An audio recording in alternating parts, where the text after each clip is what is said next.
Hi, welcome to One Word a Day. I'm Sophie, your co-pilot into the universe of Chinese. We're going to continue on this journey. I'm just waking up to continue this. Last time we talked about 神出鬼没. Okay, so 出 and 没, one is appear, one is disappear, and 神 and 鬼 are, heavenly or under earth, above ground or underground to immortal type of intelligent non-human being entities. So I traveled as angel and devil because in the Western culture, angels are often aerial, somewhere floating in the air in heaven, devils are underground. So that's kind of like corresponding to Chinese shen and gui concept. So we're going to continue with gui and shen in another combination with another set of two words, two animal words actually. So 牛鬼蛇神 is today's expression.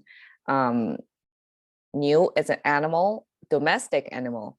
And look at the character of the original 牛. It does look, I have to say the aesthetics of ancient Chinese somewhat universal. In today, what's the movie name? When somebody have that corn decoration on their head, it almost looked like the shape. So ancient people have that similar aesthetics. I'm amazed. So I mean, contemporary one got a little bit more, curve on there, right? But this is just as appealing, and it is depicting the major feature of this animal, and have the horn above. And I have to say, in the beginning of Chinese, it's like a picturesque, right? It's depicting the what people see. So it's a visual representation of the objects in the best way, right? So in this ox one, it gives you the two dimensions. The cross doesn't mean anything related to this Western symbol, but the horn is like the main feature. And in ancient Chinese, at the beginning of the journey of the language, it does has curve. It does have curve. To show, because in nature, things sometimes have curves. So the language does have curve, just eventually for the convenience of writing, because not anybody can draw curves as perfect as this picture. So things got evolved and get simplified, got straight lines most of the time.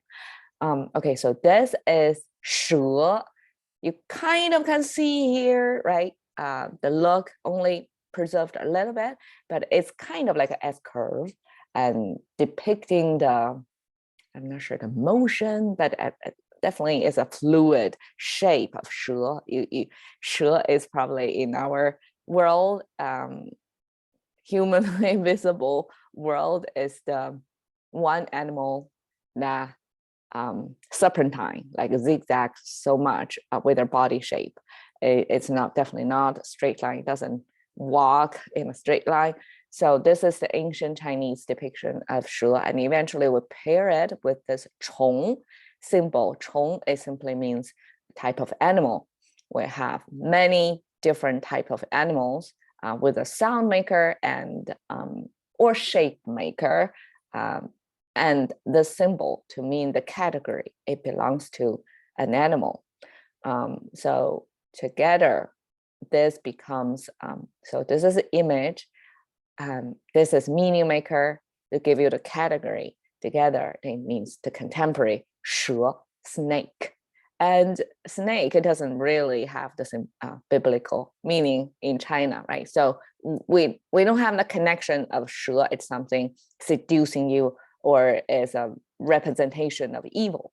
But the whole combination of ox, domestic animal, 蛇, snake is the wild animal, and then you have underground and in the air entities, intelligent beings. So these are basically four types of beings besides human beings that are somewhat occurring in their concept, at least in their mind, may not necessarily be their life, right? How many people encounter 蛇? I'm not sure ancient times, but in contemporary life, it's not that often if you live in the city, right? Ox, I'm not sure. Like we cannot really imagine, the past from contemporary perspective. But the four combinations of four types of being actually was a historical term specifically used in a historically context. We don't use that anymore. Basically, it's representation of all kinds of demons during the demonization of intellectuals, of people who have different thoughts, different thinking, different opinions, different voices. And that was people who were demonized during the movement, I would say probably in the 60s to the 70s, last century, happened in China. And this is an image to show at the time, like these are audience, right? These are the regular folks in town, and these are the, capped military guys. And then, on the stage, they're going to blah, blah, blah, say something about why they are demons. They're going to count their evil doings. And I mean, ridiculously at the time, because it becomes a political movement, right? So even if in your village or in your town, you don't really have, demons, we're all humans, what they're talking about were demons. But as a political task, they have to have as a percentage of their population to pull somebody out from, the crowd to be on stage, be the target of demonization. And they do cruel things, insulting things. It's really dehumanizing. And it's a dark chapter in Chinese. And this 牛鬼蛇神 is a specific term tied with that time. And okay, over here on this banner, it says this, well, at the time, the villages are organized into 队. It's like a group or troop. They use almost like a militant terms. So like a big troop here. And then this is the kind of village, 广路庄大会. So it's a 广路, it's probably the local name. 庄 is a village, and big, right? We know the word character, big, and 队 is like a troop or group. 横扫, 横扫, you see this is, well, I'm not going to detail about 横扫, it's kind of wipe out. You're going to erase. I mean, just sense the brutality of these verbs in front of the demons, the demonization of their local villagers pull up for very little wrongdoings. And I mean, that's the ultimate test of your connections or relationships with your co-villagers. If you are not really fit in any of the ways, very chances are you can be on that stage. And I'm not going to the details, but it's a very sad chapter in Chinese history. And 大会 simply is like a big meaning.